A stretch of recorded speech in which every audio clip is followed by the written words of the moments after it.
It's the Blood Red podcast, courtesy of the Liverpool Echo. I'm Guy Clarke. Welcome along. Liverpool held to a stalemate by the Gunners at Anfield as Mohamed Salah contract question comes into focus. Reds sit and watch on as the transfer clock ticks down with only exits on the horizon. And Jurgen Klopp out to avoid a sting as the Bees head to Anfield. All of that, as well as our team selector and match prediction to get into as ever. Here to get into it, we have our Liverpool correspondent, Paul Gorst, and the Squires. Gents, I trust you're both well.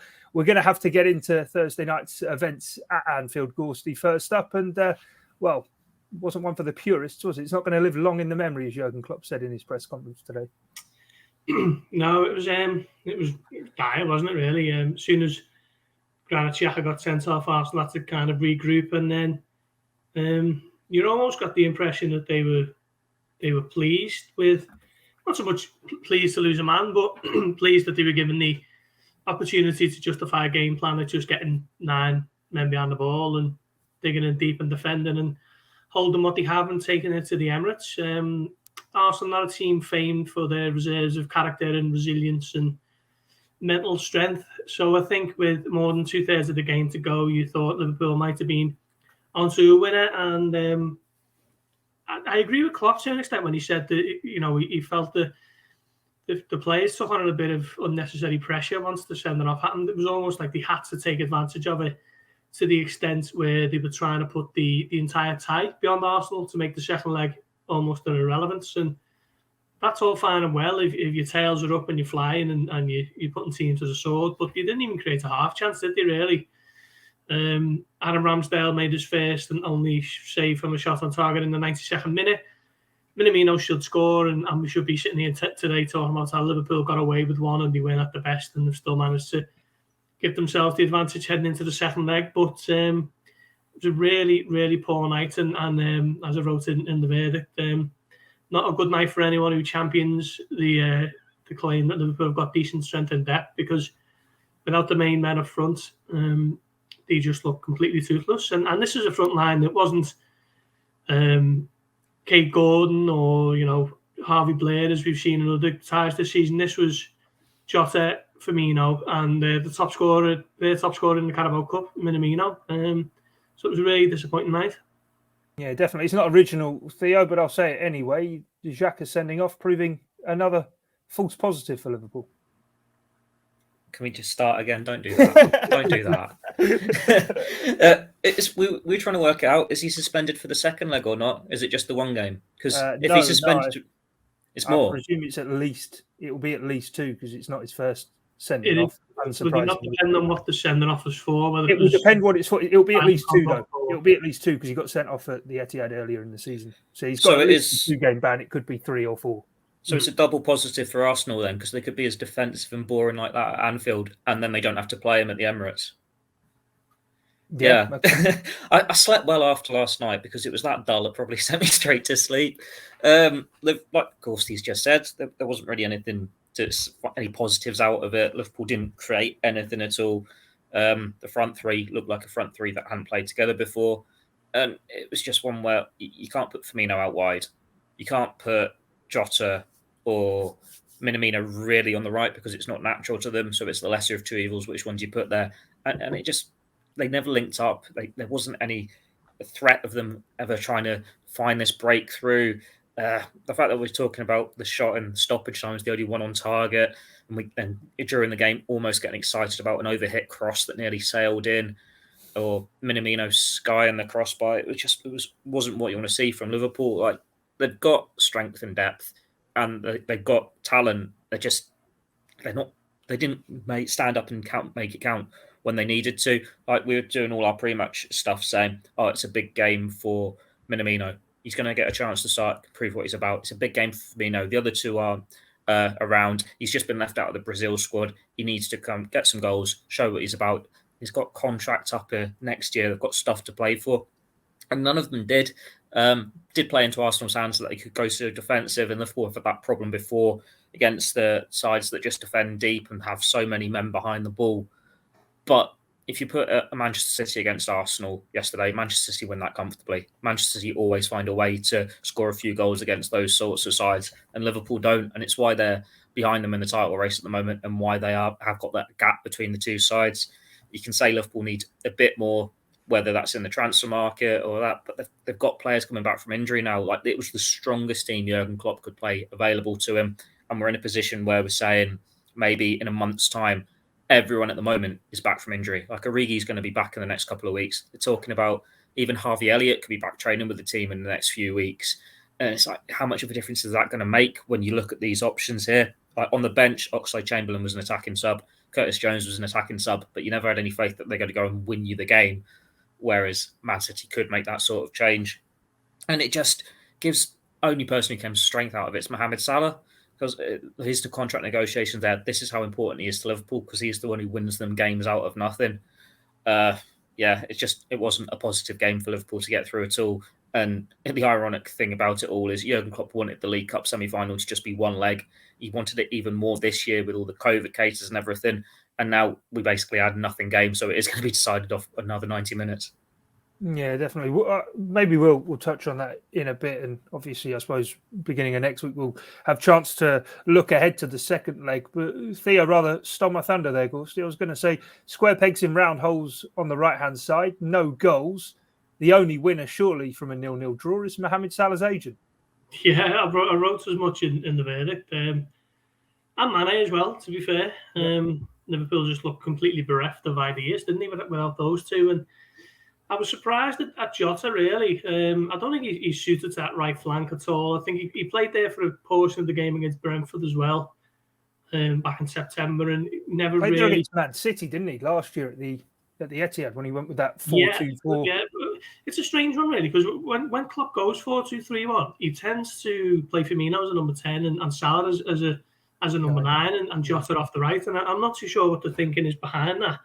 I'm sure there will be some sort of tactical, thinking within the ranks of why that is. But for me, Jota he's just a centre forward now, isn't he? He come in from Wolves, and Liverpool were keen on his versatility and his ability to play a few roles. But I think he's best for Liverpool now is when he's a number 9. He's a bit of a fox in the box. He's really good in the air for the size. He's got 2 great feet, and he works really hard. And I think if he kind of adapted his game slightly to just stay within the width of the penalty box, then he's already had a really good season. We can't say he hasn't on the basis of yesterday's game, but I just felt that he was disappointing, and so was Firmino. And Minamino was probably less of a surprise. I think he's been at Liverpool 2 years now and is still struggling to convince that he probably belongs, in a squad this good. His loan spell at Southampton last year didn't work, and I think, in all honesty, Liverpool 2 years ago just basically tried to take advantage of a contract clause at Salzburg and thought that they could get this guy in for a bit of a cut price deal and it might work out. And you couldn't really label it a failure if he left tomorrow, because he was only 7 million and he was always going to be a backup, and he's come in and scored goals here and there, and there's a big reason why Liverpool are contesting this semi-final. But when you haven't got Mane and you haven't got Salah and you're asking Minamino to do a job in their mould, it's difficult, isn't it? And I don't think we're being wise after the event to suggest that Liverpool, certainly now, I don't think it'll happen this month, but certainly in the summer, they need to look at significantly bolstering those forward options, and of course getting Salah tied down for another 25 years. Yeah, but it's all quite big things, isn't it? And is it not after kind of the horse has bolted, Theo, in terms of Salah's contract's been ticking down for a long time? I mean, we were having discussions like this even last year, saying in the summer, surely from then on, the 2 years countdown, it's time to get him on a new deal. We're now 18 months from his contract running out. Equally, we've known AFCON, albeit being postponed, was coming, and it was down the tracks, and it wasn't just going to be Salah going. It is Mane as well. They equate for 33 of Liverpool's goals this season, and going halfway through a season, whether they miss sort of 3, 4, 5 games, whatever it is, it's going to be a blow for any squad, any team, and therefore replacements should have been sourced prior to it, no? Yeah, it's like snuck up on Liverpool rather quickly, and you can throw Klopp's contract in there as well. Like, that's up in 2024. Like, these final 2 years are going to be happening really quickly. I suppose you could compare it to the fullback situation. Like there was a time at left back, especially before they got Costa Simicast, they put James Milner there when they didn't have Robertson. It just didn't look right. It could do a job for a couple of games, but it didn't feel right. It didn't look right. Liverpool weren't anywhere near as effective. And it's the same when Alexander-Arnold had to drop off the right back role. Then they get someone who can actually do it. It's their natural position, and it's up. You don't need to worry about left back anymore. They've got a natural replacement. But Liverpool have never found that natural replacement in attack. Like, yeah, in the summer they would have had Xherdan Shaqiri for the last few years, but he still wasn't a Mohamed Salah, was he? He was more a number 10 who could play out wide. But they don't have those natural replacements. They've got the pace that can do the same job, and that's very hard to find. Another one who's happy to do the job but can sit behind Salah or Mane in the pecking order. They struck gold with Jota, but he's become a striker as he's stayed at Liverpool. He's got this eye for goal and he's scoring so many. He's the second leading goal scorer in the Premier League. But this is what Liverpool do. Like, you think of the players they've signed offensively in the past, like Mane, like Jota. They were versatile at Southampton and Wolves. They were playing anywhere across the front three, maybe even going as number 10, getting goals and assists. They're a bit inconsistent. Then they come to Liverpool. They step up a level. They find their consistency, but they find their main position, and that's made them almost impossible to replace in Mane's case and Salah's case. And then Liverpool are stuck in this position now with, well, what do they do? Because they can't go and spend 60 million on someone to just warm the bench. Like Diogo Jota, they could get away with that one because Firmino was the one in the team whose place was most under threat because he'd had those couple of seasons without scoring goals. But when you're saying you want to renew Mohamed Salah's contract, you're going to make him the highest paid player in the club's history. You can't in the same summer go and spend loads and get someone to just be a bench warmer behind him. And you look at the players they're being linked with, left-footed right forwards. What does that mean for Salah? Does that mean they expect him to go? Does that mean he's going to be the central striker? Something needs to change here. And I think there was David Ornstein today who said he's not really expecting Mane to sign a new contract or Firmino to sign a new contract. So Liverpool's front line is going to look very different in 12 months' time, 18 months' time. And for however long we've been saying Liverpool got an aging squad, they need to address it. They need to get these new players in. And they made those first steps when they brought Jota in. But now the pandemic hasn't helped, and it's all sort of happening at once. They thought, well, we'll postpone until the summer. We'll postpone until next summer. Then we can really strengthen the squad. And now they're in this position. Well, everyone saw it coming. They've made these mistakes before. They made it in Klopps. Was it his first season, his second season, where the Cup of Nations, Mane departed? They're in a title race at the end of December. They were like down in fourth at the end of January. Just didn't win games without Mane. Now it's even worse when you're losing Salah as well. And you're in this position, well, you can't afford to lose them on free transfers. Like, you don't have the funds to go and get in big money transfers. That's why you haven't been able to strengthen the squad. And now the players you've got, you're just going to let them go for not cut price fees, but lower fees because of the pandemic, because they're running down the contracts, to just try and raise a bit of kitty to get someone else in. But then it's a big gamble to get someone in who's going to have that instant quality to replace them. They're stuck between a rock and a hard place. Liverpool are a very different place, aren't they, Gorst, from when Sadio Mane walked through the door as to where they are. If both he and Mohamed Salah walk out the door together, they've come on leaps and bounds. As Theo says, any replacements will need to be high quality and hit the ground running. And when Mane arrived for 35 million pounds and Mohamed Salah for near 40, players like that nowadays, you're looking at double those transfer fees, aren't you? And FSG, off the back of seeing what they have delivered those players, they've been absolutely brilliant individuals. But as we made the point on last week's podcast, have Liverpool actually cashed in and won enough trophies during this golden period? Answer may well be. It could well change, obviously, this year with the League Cup, FA Cup and Champions League as well. But have they won enough? Will FSG want to sanction 70, 80 million pound signings for forwards? Yeah, do you know what? I was having this conversation with a mate of mine a couple of weeks ago, and we were saying if just as it was looking like the league title was going to be getting away from Liverpool, and City went from being 1 or 2 points ahead of Liverpool to 9, 10, 11 within the space of about 9 days. If this Liverpool team, if they don't add to what they've already won, I think it'd be a massive shame. I mean, everyone will always remember that period between June 2019 and July 2020 when they won the Premier League, Club World Cup, Super Cup and the Champions League, and everyone remember the great games that were in those campaigns, Barcelona in the Champions League and the games that Liverpool won on the way to winning the league. But I still think there'd be a little bit of twinge of disappointment if that was to be the high point for this squad. So as you're looking at it now, I still expect Salah to have a few more years left at Liverpool. I think all indications are that he looks after himself, incredibly well, and he's someone who's going to be able to perform well into his mid-30s in the way there seems to be a little bit of a trend at the moment with the top stars in the world game. You look at Lewandowski, Messi, Ronaldo, Ibrahimovic is still in the Champions League at 40.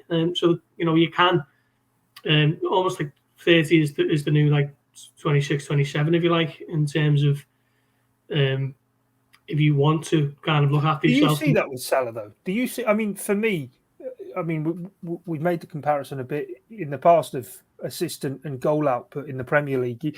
He's probably more comparable to a player like Thierry Henry and that electricity with which he operates. Thierry Henry wasn't a player who stayed on late into his career. And I get it's a different era. Maybe players are looking after themselves. But that turn of pace, it's not as though Cristiano Ronaldo has it all the time and uses it all the time type thing. For Mane, is he going to develop into an out-and-out number 9? For Mane, that's right. Salah. Sorry. I meant Salah. Yeah, for Salah, I can see it. I can see him almost conserving his energy. It doesn't have to be sprinting 60, 70 yards every single phase of play. I think he might have to adjust and adapt and tweak his game accordingly over the next 3-4 years. But I think he'll be able to do that. Mane's a little bit of a different one. I think he, I don't know who'd win in a 100-meter race between the pair, but he seems to rely on his explosive pace a little bit more in terms of. But he seems to be in bursts more, no? To me, Salah stretches away, like you just said there, 50, 60 yards at a time, which I don't know if he'll have the capacity to keep doing that. Mane seems to be a bit clever, a bit more explosive. And I suppose a player in the Premier League, maybe to draw a comparison to how they've conserved themselves and kept going, is Jamie Vardy, isn't it? He's kind of in that mould now. Yeah, he'd be a perfect example, actually, wouldn't he? Very much on the shoulder of the last man, down the middle. Doesn't do a whole lot outside of the final third when Leicester are on the attack, but he just gives them an option, doesn't he? If they ever need to go long and quick and early, then he's obviously putting defenders under all kinds of pressure. And it'd be interesting to see what his kind of, stats are in terms of distance covered and however else. And maybe Salah can look at that as he gets to Vardy's age. He's still only 29. Remember, we're not writing him off next month and saying he's ready for the Knackers yard yet. So I still think he's got a few years to do that, and I think he is good enough to do that. Mane, I worry for a little bit more. And I think, if FSG have to make a choice over who to keep in this front three, I think Firmino's probably going to be bottom of that front three, and Salah is ahead by some distance. It shows how much the fortunes have changed, doesn't it, over the last couple of years? Like before the pandemic, when Liverpool were on the verge of winning the title and we all had to put everything on hold for a few months, you just said Mane over Salah at that point. He was the one getting all the winning goals. He was the one who was dragging them over the line. And Salah was still performing. He just wasn't at the height he had been when he first came into the club, so it didn't look as impressive. But then for whatever reason, Mane's not hit those same levels since. Firmino, obviously, he's had the not the backlash, but the criticism about his goal return for the last 2-3 years. And even though he's scored more goals this season, he's not been able to get a consistent rhythm going because he's got Jota breathing down his neck. He's had the injuries. But then Salah's just taken it to a height again. I agree with Gorst. I think Salah can be this number 9, like even if he loses a bit of pace, which we're not saying he will, because like Vardy's still quick now at his age. But he's just got such an eye for goal that the fact he can miss as many as he does and still score as many as he does, he's very much capable of being this penalty box striker who can just find any corner. We've done interviews in the past. We've got Liverpool goalkeepers from the youth ranks or the reserve ones who might not have played as much and be memorable names to supporters, but they've still trained every day with these guys and had to face them in shooting practice. And they're saying Salah's like one of the best finishers you'll ever see in your life. Like he just doesn't even need to look up. Top corner, bottom corner, top corner, bottom corner. And it's just that consistency. And he's got that hunger too. He wants to win trophies. He wants to keep challenging himself and competing at the highest level. And that's why it's this weird situation now where you're at Liverpool. You can't go to a Man City. You can't really go back to Chelsea. well, if you can stay in England, which we believe is the best league, the Premier League's the best, you've got Liverpool. That's your only option. You can't go to Spain because Real Madrid and Barcelona aren't what they were. Juventus aren't what they were. Inter Milan, AC Milan, they're not at those heights. The only big names left are Bayern Munich and Paris Saint-Germain. And yeah, you're going to be winning the league every single year. You might go for the Champions League every so often, but it's not as glamorous as staying with Liverpool. But then, like with Sadio Mane, he just hasn't hit that consistency. So it's again for all three of them. Where do they go next?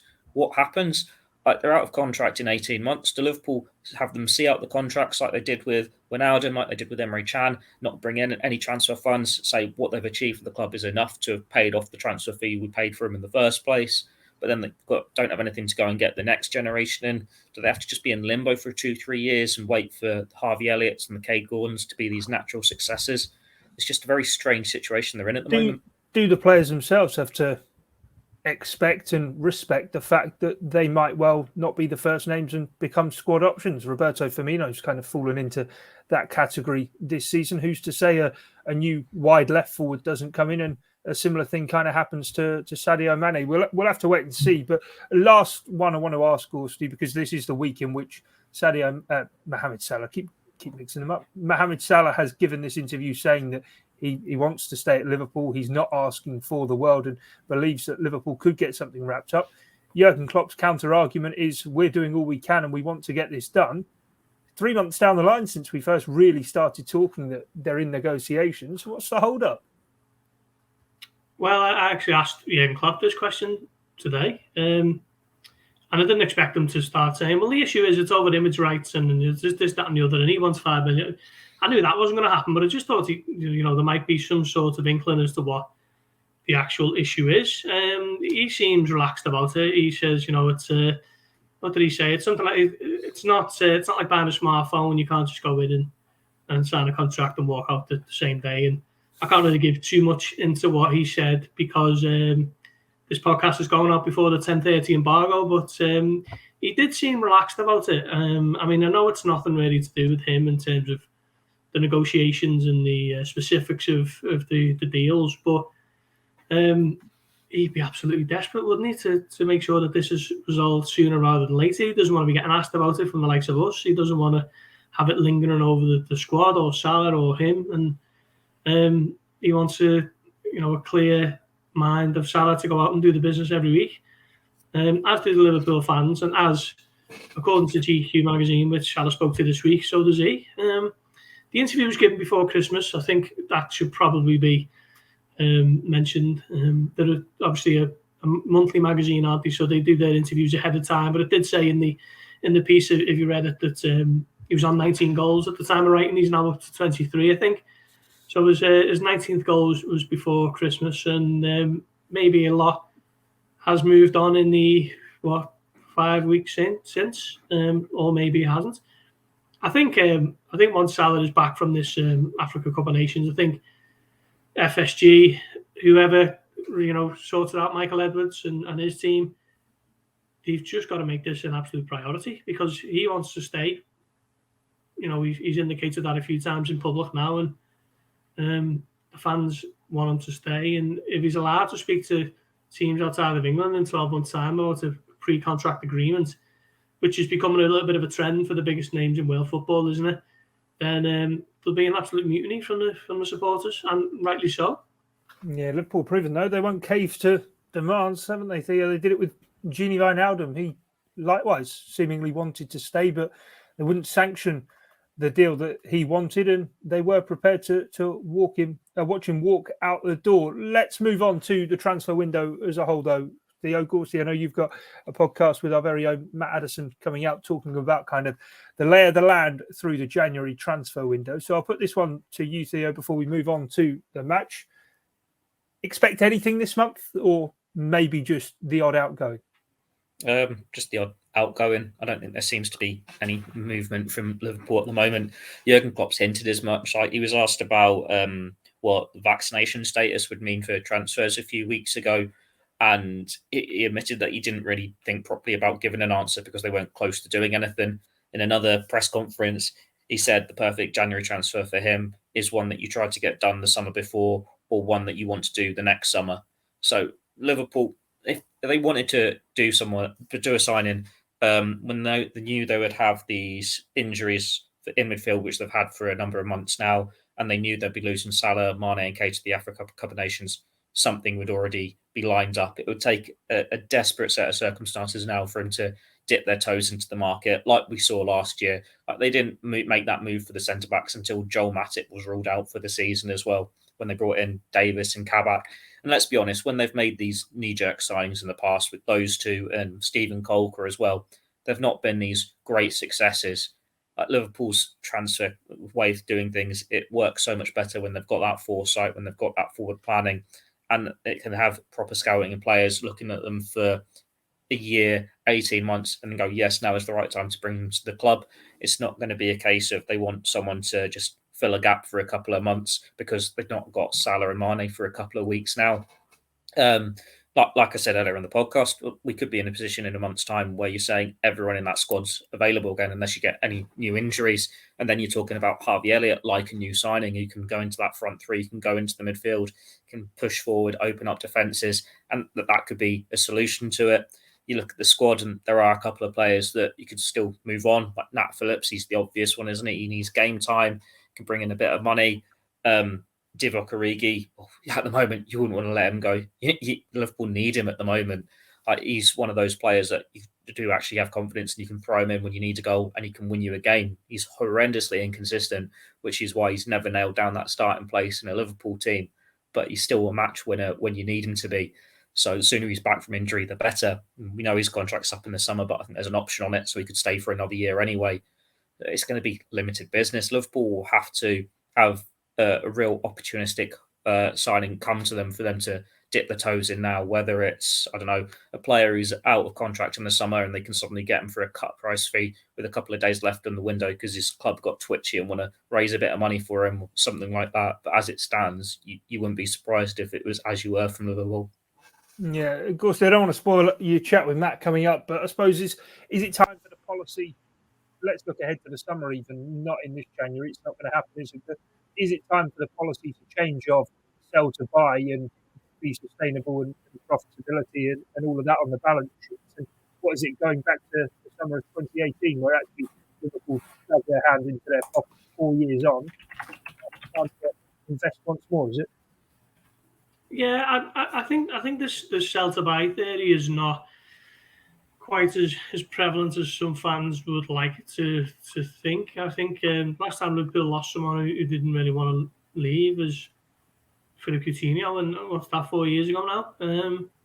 Obviously, Wijnaldum was a little bit different. You know, the squad and the management would like to keep him, but the owners or whoever made that decision not to keep him on. But yeah, I do think now, 4 years since Liverpool's any real significant outlay in the summer. Ibrahima Konaté came in for fairly decent money. Jota came in for the fair whack as well. Thiago was probably the going rate for someone like that, and Minamino was a bit of a cut price deal, wasn't it? And since then they've lost Wijnaldum, Dejan Lovren, and Xherdan Shaqiri. So it's not necessarily sell to buy, is it, when you look at it from there over the last few years? But I do think now Liverpool need to dig deep and see what's in the reserves and replenish the squad. And I don't think it's I don't think it needs anything major. I don't think it needs ripping up and starting again. There's still a hugely talented squad that will be challenging for the Champions League once that resumes. I've no doubt about it. And over 2 legs, a full strength Liverpool team will be able to compete with any of them. It's just happened that the league seems to have got away from them at the wrong time for a number of issues. City's just absolutely relentless, and if Manchester City go and get 95 points again and win the league, I don't necessarily think you can be overly critical of Liverpool just because they haven't been able to match that. It's Manchester City can get the best of absolutely everything, can't they? So if you can't keep up with them every single season, it doesn't mean that Liverpool are a busted flush and everything needs to start from square one again. But I do think that they will need quite a bit of freshening up in the summer months. The voice of reason, as ever, on the Blood Red podcast. That's why he is the Liverpool correspondent.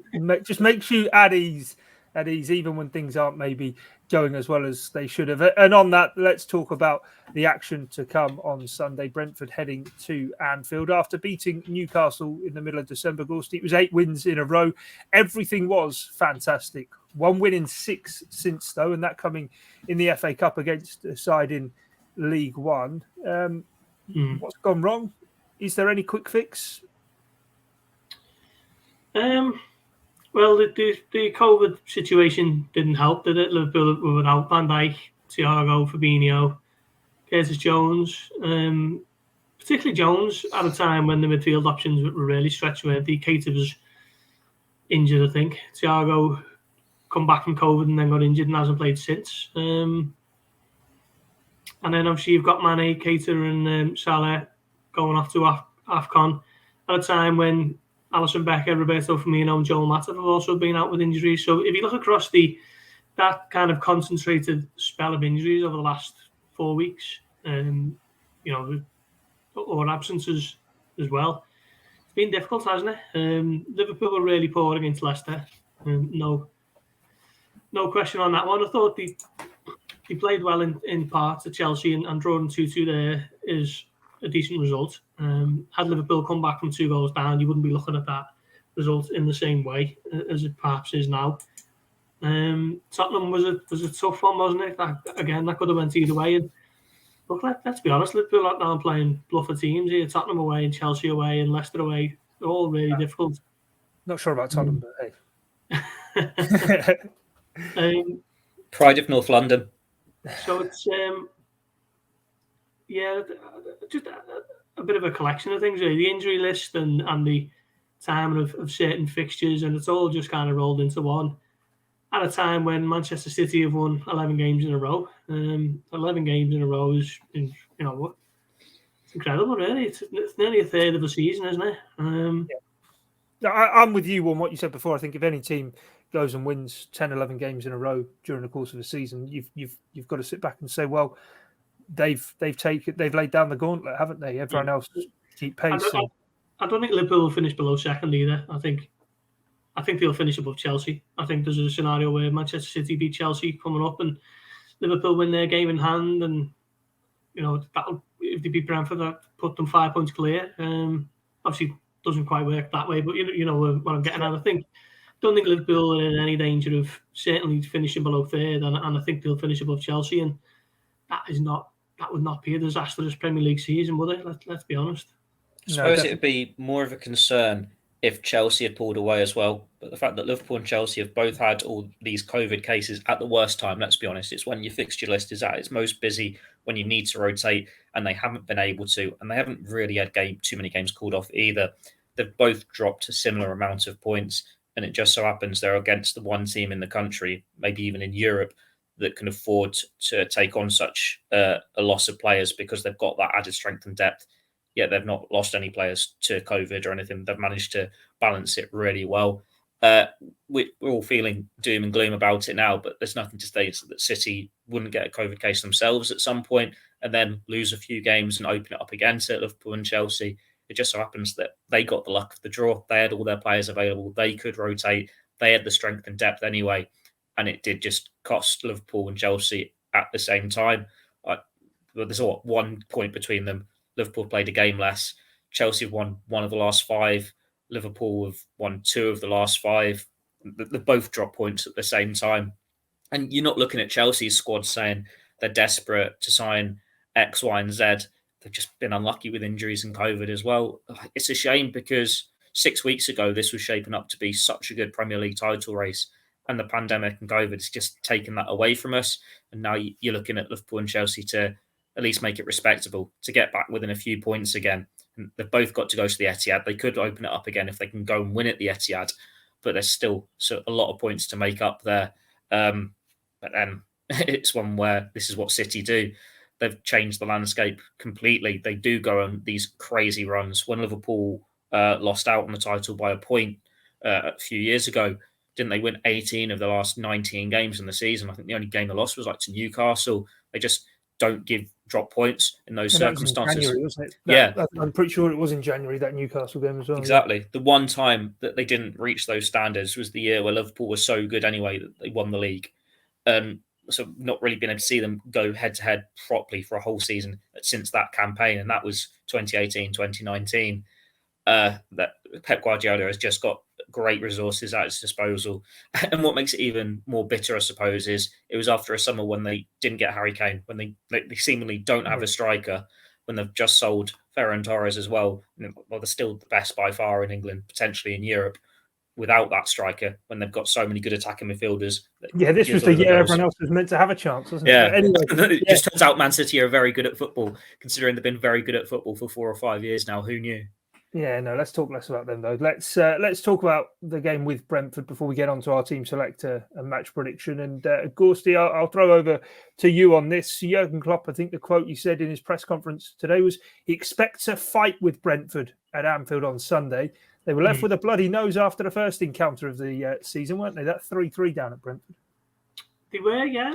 I mean, fair play to Brentford. They're obviously people have become a little bit more informed as to how they operate behind the scenes, and they're very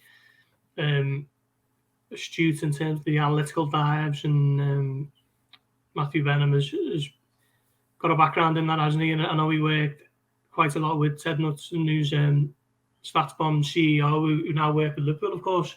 So they've been a massive success story. But I think maybe people who were aware of that side of things without seeing them play too much have been a little bit taken aback by their approach. It's very direct. It's very quick. It's get the ball forward as early and as often as possible to Ivan Toney and fight for her up there. And they kind of tap into the emotion of the Brentford Community Stadium when they're at home. They were very unlucky against Chelsea.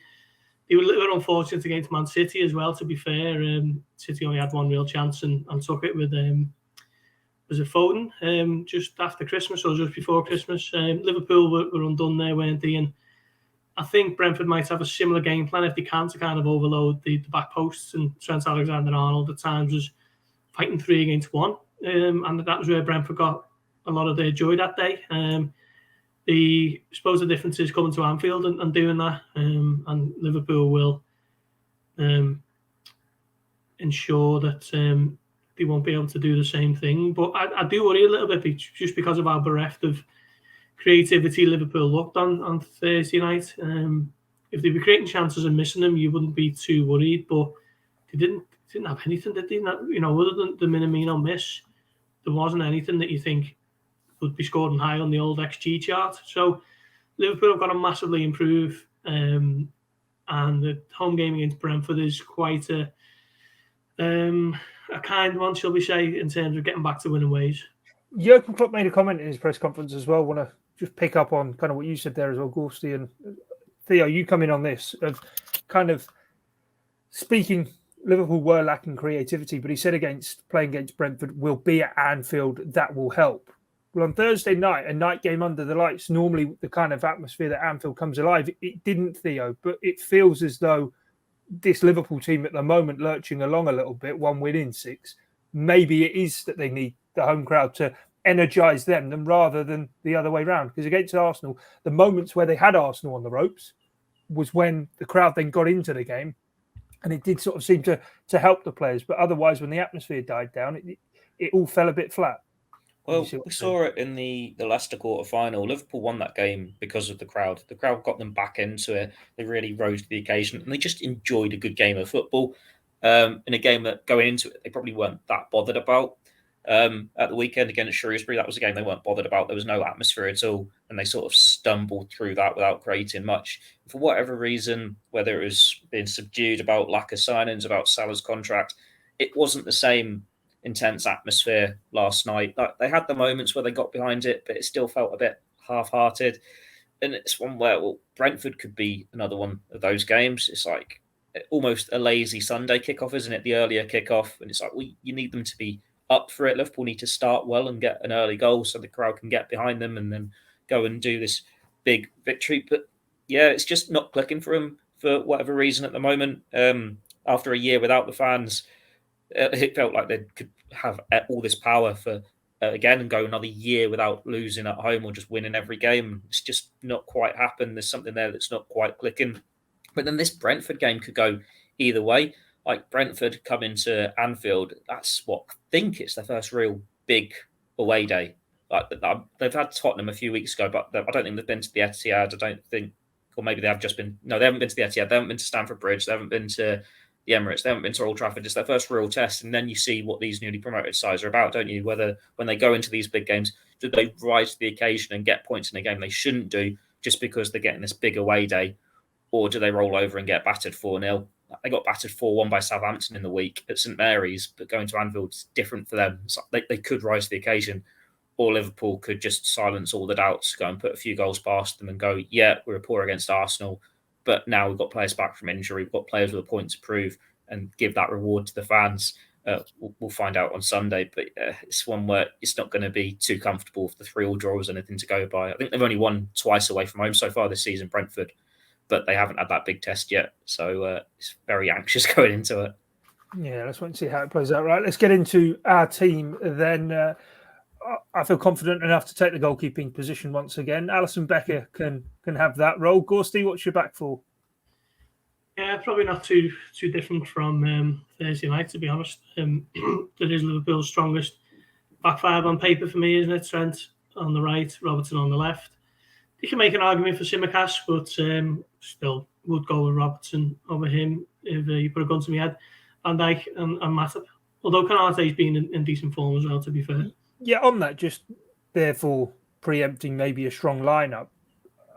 I suppose with the Arsenal game not decided by any means and a place at Wembley on the line for it, do you think he might not think of switching things up a bit for this game, with the fact that otherwise it's all of a sudden, having not had a game for a little while, most of them obviously rested against Shrewsbury, having to go through 3 big games in a week? Yeah, quite possibly, but in terms of how the game panned out yesterday, they didn't have to do an awful lot of running. They were camped on the halfway line for most of it. So, yeah, it'd be interesting to see the kind of amount that they've run yesterday against the game against, whoever, Manchester City, say, for example. So I don't think they'll be too tired from Thursday's shift. No, fair play. Theo, what about your back four? Yeah, I reckon it'd be similar to that. You've got enough days after it for recovery for Arsenal to go strong against then. More of the concern is if you've got the recovery from the first leg going into this one, and then when you're thinking, well, how much did the players actually train last week with all these false positives? Like how many of I think Trent was the only one who got COVID, but how many of the others couldn't train because they thought they had tested positive and then it turns out they were okay? You don't know how match fit they are behind the scenes. We saw some players, Alisson in particular, just given the game on Thursday because he needed an appearance. Jurgen Klopps said as much. League Cup debut, of course. But then I think the only one you can really claim is maybe Konate for Matip, just because Matip, we know what his injury record is. He's very fragile. You don't want to have him playing so often in quick succession when he's had this time out with COVID. We know he actually did test positive, so he's maybe one you got to protect a bit more. But Alexander-Arnold, Robertson and Van Dijk make up the rest of it for me. So you're going with Konate, are you? Oh, yeah, I think so. Yeah. Right, yeah, cool. I wasn't sure. You were toying with it, but you didn't commit to it. Anyway, Theo, stay with you then for the midfield. Midfield 3? There's only 3 or 4 of them are available anyway. Fabinho, number 6. I think that one's the obvious one. Jordan Henderson, he's the captain. Don't have many options there. I'm not going to keep James Milner in, though. I would be tempted to do 4-2-3-1. Maybe just have those two as the deep ones. Right. So that are your two, are you? Are you going to go with that? I've told myself into that. I'm going to do 4-2-3-1 because Jota was that poor on the right against Arsenal. Okay, so we'll wait for your front 4. We'll have them all at once. But Gorsty, what about your midfield? Is that a 3 or is that a 2? No, it's a 3, but it's I'm dropping out Milner. I think it might be a good game for Curtis Jones. Actually, I thought he was quite bright when he came on yesterday, and probably Liverpool's most promising player in the last 20 minutes. So bring him back in and keep Henderson and Fabinho in there. Right, your front 3 before we get the suspense that's building for Theo's attack. What's your forward line, Gorsty? It's 3 going into 3, isn't it? There's not too many options unless you you want to play Oxlade-Chamberlain in one of the wide areas, or you throw a little bit of a wild card in there like Gordon. But Nico Williams, could he play right wing? He could do, yeah. But he only played there once against Leicester this season. Come on for a little bit at the end of the Preston game, didn't he? Yeah, it's better the devil, I think we're going to have to stick with Minamino and Jota and Firmino. Maybe Minamino on the right, Jota off the left. Despite me, you sound so depressed saying this, Gorst. Yeah, just because trying to put yourself into it, Gorsty. Kai Gordon, go on, throw him in. They just lack a bit of thrust, don't they? No real pace in that front three. And I don't think I think Firmino out wide would just be an absolute aberration. As much as I think Jota is better through the middle, I think he's at least capable of doing a job on the left. I've got a feeling here Theo's going to put both Jota and Firmino through the middle. Theo, go on. What's the front four and how are they lining up? Jota and Firmino through the middle.